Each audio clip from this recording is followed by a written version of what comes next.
The whole Xavien Howard situation seems to be dying down. Guess that means they figured it out. What's going on, Dolphin fans, and welcome to the newest video. So this one is a very important one to me. So obviously I did make the intro about us paying Xavien Howard and that I'm worried about it basically, and I still want them to pay Xavien Howard, don't get me wrong, but I said in a previous video that if it comes down to if they need to pay Howard or Gesicki, if they can only afford to pay one of them, it has got to be Mike Gesicki. Now, Xavien Howard might be our best player, that's sure, but Mike Gesicki, I think, holds so much more value to this team, though. And that's saying a lot because Howard does obviously show a lot of value, especially to this defense. But I think there are some pretty good reasons on why it would be very wise for the Dolphins to pay Gesicki. I'm not sure why he hasn't been paid yet, but it would be very, very smart for them to pay him. And I actually do kind of hope they're listening to this video because it is really important to me. I'm like kind of making it out to be like it's just another fun video because I need content, whatever, but this actually is pretty important to me, man. Like, I want the Dolphins to win the Super Bowl, and I think this is how they're gonna do it. So here is the first reason on why I think that's the case. He's, just in general, a very valuable asset on offense, maybe the most valuable. Obviously, Parker is definitely very valuable when he's healthy, but I think you're already getting some good receivers in there over the offseason with Will Fuller, Jalen Waddle, Preston Williams I still really like when he's healthy. So obviously Parker is still our number one receiver, but the receivers have some depth. Gesicki is really the only tight end to really talk about. Maybe Hunter Long steps up, and maybe that's why they got him, because they're prepared to move on from him. I hope not, but he has proven to be very valuable. He is one of the most targeted players on the Dolphins, especially in the red zone, I've noticed. And Tua likes to throw to his tight ends. If you've ever noticed, it's definitely elevating Tua's play whenever Gesicki's on the field. And I've noticed that with Fitzpatrick too, that if Gesicki's not on the field, it's a little bit harder for these quarterbacks to play. They'll usually target Parker or Gesicki, but I've actually noticed they sometimes go to Gesicki a little bit more.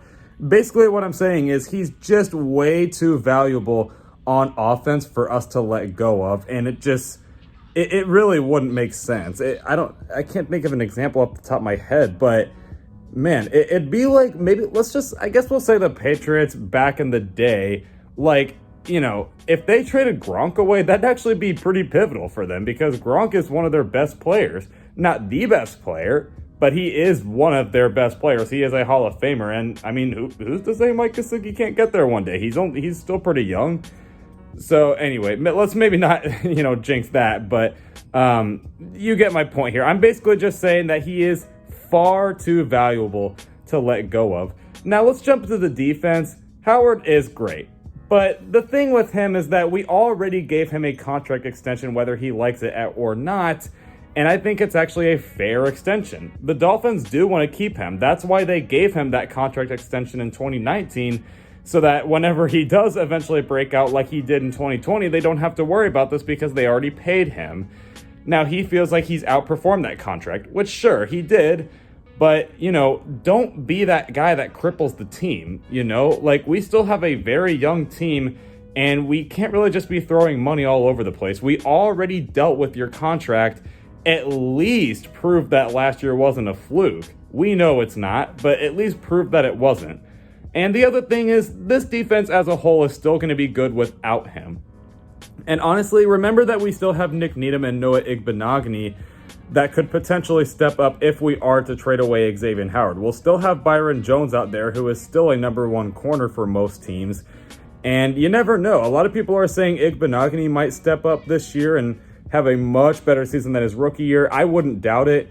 Basically what I'm saying is there is depth on corner already. It would be great to have Howard, but I don't think, it's one of those players where it's like you have to keep him or else you're screwed. Like, the defense is going to be good without him. It is better with him, but it's still going to be good without him. Offense, not so much.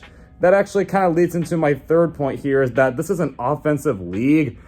And it's especially pivotal for us as we do have an elite defense. I actually do think it's going to be an elite defense this year, but maybe not the best offense ever. It's just a little bit too inconsistent, and I do expect it to step up this year now that we have more weapons, but I think everyone is in agreement that our defense is better than our offense. So really, if you can afford to lose something on defense much more than you can on offense, you kind of get my point here. Like, why would you lose one of the most pivotal pieces on that offense?